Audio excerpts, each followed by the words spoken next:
what happens when you die? Most people really don't consider what really happens after you or a loved one passes away, at least not until it's too late. Typically, that it's always better to have a plan in place for when the time comes rather than be caught off guard by expenses, debt, confusion about who inherits what, even potential lawsuits from family members. Sometimes people get really weird when people die, and oftentimes people like to sue each other. So an estate plan does just that. It creates a plan for you when you are to pass away, and it eliminates any kind of extra stress, confusion after that loss for your family or your heirs. And also, spoiler alert, an estate plan also provides for you when you become incapacitated as well. So it's not just for death, it's for also incapacity in that sense as well. The loose ends at the end need to be taken care of. And so the process of taking care of those things is the probate process, and that's the court's process, which needs to be initiated. Okay. So what exactly is this thing called probate? So it's a special court having jurisdiction of proceedings incident to the settlement of a decedent's estate. That is the actual definition of probate. Probate is a lot of things. And what it is, and I'm going to get my notes so I don't miss anything, is that society wants to protect dead people's things, their assets, their debts. So society, so to speak, locks those assets down. The bank will freeze accounts, credit cards will be frozen as well. Various agencies won't speak to anybody. And the reason for that is that we don't want some random person coming in and taking dead people's things, if you will. We don't want, Joe Smith off the street to come in and say, oh, I was Sally Smith's nephew and I should be entitled to all these things. That's not how that works. So it's the societal checks and balances for dead people's things, essentially, is what the probate process is. So how do all those things get done? How are the persons or the people who are supposed to have these things take care of these things for that person who's passed? And that process is the probate process. So in a nutshell, it's the court's process to handle dead people's things. Okay. It's again to prove the legal process to prove that the person who died is actually the person who died, is the person who needs to have access to those assets and debts. That the various agencies are now given the authority through the probate court to handle those assets, if that makes sense. It is the checks and balances of society through our court process. Okay. Also, with that being said, that when somebody passes away, society does lock those things down, but things still need to be paid. The mortgage needs to be handled, the debts need to be paid. These expenses don't just go away, but yet you wouldn't have access to the dead people's things to take care of those things. So those things still need to be covered, typically out of your pocket, if you will. So I don't know about you, but I can't cover 2 mortgages. So it's important that you have a plan in place to take care of those things. And that exactly is what an estate plan does. So we'll go into that. But first, we're going to understand why probate is difficult and usually would like to be avoided. Okay. Always likes to click out. There we go. So what does the probate process look like? So after a person dies, again, the probate process is initiated typically by the person who is either named as the executor in the will or the heir that has the most authority. Typically, if this was you having to handle a probate process for somebody, you would have to hire an attorney, and they're going to take a percentage of the estate, typically anywhere upwards of 15 to 30%. You're going to go into this guy's office, and nobody wants to go into this guy's office, let me tell you. So you're smart, and that's why you're here. So you can learn how to have the avoidance of hiring this guy. So typically after you hire that guy, they're going to file a petition with the court. And that is to say, again, that, hey, this person's passed away. I have the authority to handle these things. Hey, court, give me that authority to handle these things. With that petition, you're going to include the decedent, their heirs and their information, what assets they had, what debts they had. All of these personal things are going to be listed in this petition. After that, you're going to wait for the court to then have a hearing to then double check that petition, double check you, make sure everything is on the up and up. And that typically happens anywhere from 2 to 3 months after the person's passed away, or even longer, depending on if the court has availability to have these hearings. So now we're looking at 2, 3, 4 months after.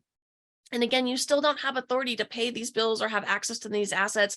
So you're still paying now out of pocket for those assets that are being still handled, but outside of the probate process in the sense, because you don't yet have authority to take care of those things. So always keep that in mind. So after that, after you do get appointed, you're then having to file additional paperwork. You're having to take care of those debts now, the lines of credit, the loans on your boat that you have, making sure that those assets and debts are now taken care of.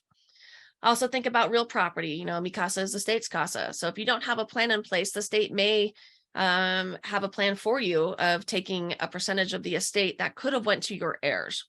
With that house or that property may have to be sold. You'll have to have, again, court intervention. They're going to want to make sure that this house is being sold for fair market value, that everything is on the up and up.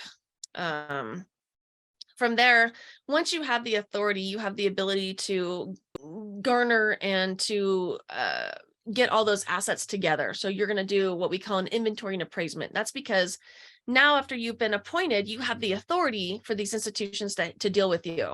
And so you're going to know actual real numbers. And so that will get filed with the court because the court wants to know what these things are actually worth. So you may have thought, oh, this house is only worth $300,000. And lo and behold, after an appraisal, it's worth $500,000. That's a $200 discrepancy. And that's why the court has these checks and balances to make sure that everything is on the up and up. Also in that time, if you are fancy and you have property in another state, we have to do what we call an ancillary probate. And that is a whole other secondary probate in that separate state where those assets are being held. That is so we can take care of all of the assets at once. Typically, the initial probate is filed in the jurisdiction in which that person resided. And then again, if you have, other property, if there's other property in other states, and those need to be taken care of. So say you had, a condo in Colorado. Well, now we have to take care of Colorado's property and then do an ancillary probate, close that out. And then it shifts over to the initial probate that you filed, with this guy here in that home state to then funnel all of those assets into one spot. Okay. After all that's said and done, then we finally get to distribution. After all the checks and balances, after all the accounts are paid for, all those assets are then funneled into typically a one estate account, then the court's going to have another hearing to make sure that everything is on the up and up, everything is accounted for, and the people who are supposed to get that distribution get that distribution. Okay. That's a lot. And it typically takes 8 months to a year. That's a fast probate. That's a really fast probate. So the disadvantages of probate are that the length of it, again, it's 8 months to a year, sometimes 14, 16, 18 months before any distribution happens. That's a long time to wait. Lack of privacy. Everything is public. There's public record. We can literally, if we wanted to, pull up the court's website right now and dig through people's lives. We can look at, who they were, who their heirs were, what property they owned, where do they live, where did they reside, if they had a will. We can see all of that. So that's the disadvantage as well as probate, is that it's very public. And your family loses control of that estate. There is no, there is the state's ruling on how these things get taken care of. So your family has to follow those rules because that is the process, because you didn't have anything in place, if you will. We didn't have a will to follow, and we didn't have a trust to avoid those things. So those are kind of the disadvantages of probate there. Okay. That guy, let's not hire that guy. So how do we avoid hiring that guy? Well, first off, let's talk about what a will is. Actually, before that, let's talk about this. So this is a fast probate in our jurisdiction here. Excuse me. Again, this was filed on January 16th of 2019, and this estate was finally closed out on August 27th of 2020. That is a fast probate. Every single blue line here that you see is a filing that had to occur with the court. There's like 40 something there. These, again, are all public records. So we can pull this case up, we can click on these blue links, and we can see exactly what is being filed there. We can see, like, again, people's private information, frankly. We can see their wills, we can see their death certificate. And always think in mind, too, that each one of these blue filings is money that is going to an attorney to make these filings happen. So, all right, that is a quick probate. Let's avoid that. Let's not hire this guy. Let's not go through this. Excuse me. So, most people think, well, I have a will. A will's going to avoid all of that probate mess, right? And the answer is wrong. And I always like this movie here, because that is how kind of the process works. It's involved. It's people come out of the woodwork. People think they're entitled to things, and we can avoid that by an estate plan. So let's talk about what a will is and how that does not avoid the probate. So what exactly is a will? So a will is just the roadmap for the court to follow through the probate process. So it gives a little bit of guidance, if you will, for the court to follow. It's a written and attested document that tells the court your wishes for after you have died.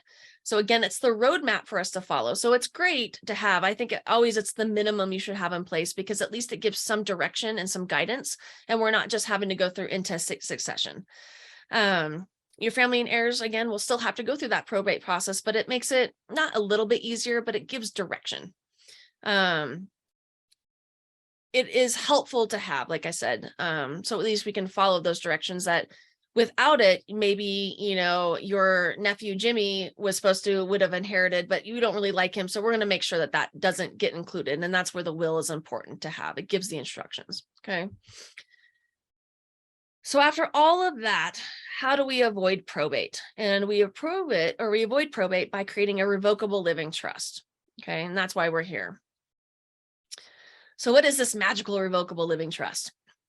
The revocable living trusts are used to avoid probate and to protect the privacy of the trust owner and the beneficiaries as the trust, as well as to minimize estate taxes. And I always say, check with your accountant on how to do that, because tax laws change all the time, and they're usually really privy to that stuff. But end of the day, all a revocable living trust does is avoids probate for your heirs. Okay.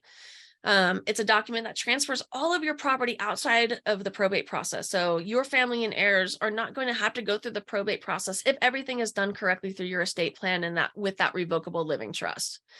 That, excuse me, you're essentially doing the probate process for yourself while you're alive. You're taking care of all of these things while you're here and have the authority and the knowledge, because it's your stuff, to make sure everything is done correctly for you when you're no longer with us.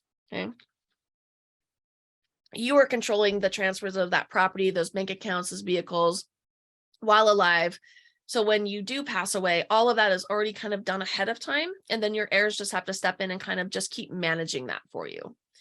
You can also include guardianship nominations for your children in there. That's important if you have underage children, just so, people aren't getting your kids who you may not want to have your kids, or who are going to manage your children, if you will. That's important to name in there as well. And then again, it kind of, it flows with your life. It can be amended, it can be revoked entirely. You can change it, you can add to it, subtract to it. It's an important thing because you have control again over everything. And I'm just looking through my notes to make sure I didn't miss anything for you guys.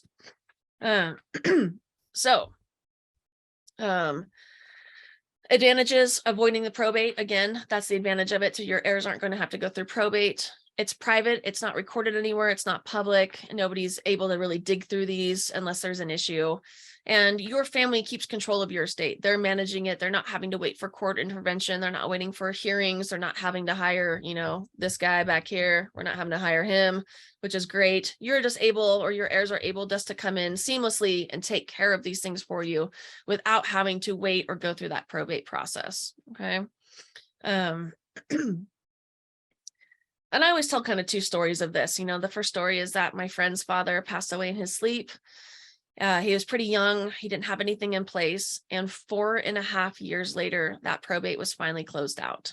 The house was getting foreclosed on. Cars were getting repossessed because she had to do a bunch of paperwork. The lawyer that she hired didn't do a good job and actually kind of let a lot of things slip.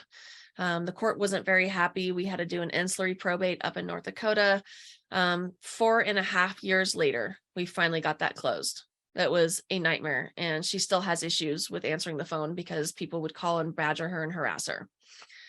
The other story I tell is my other friend's father got diagnosed with cancer, unfortunately. And they're like, oh my God, what do we do? And so I said, oh my God, let's put it all into a trust. We're going to throw it all in trust. And unfortunately, Dad passed away, and the kids still call me and thank me for making that so easy. It was about 3 months to get everything closed out, distributed, and finalized. So think about that. So 4.5 years, 3 months. Which would you choose? Obviously 3 months. So that's the kind of benefits of having that revocable living trust.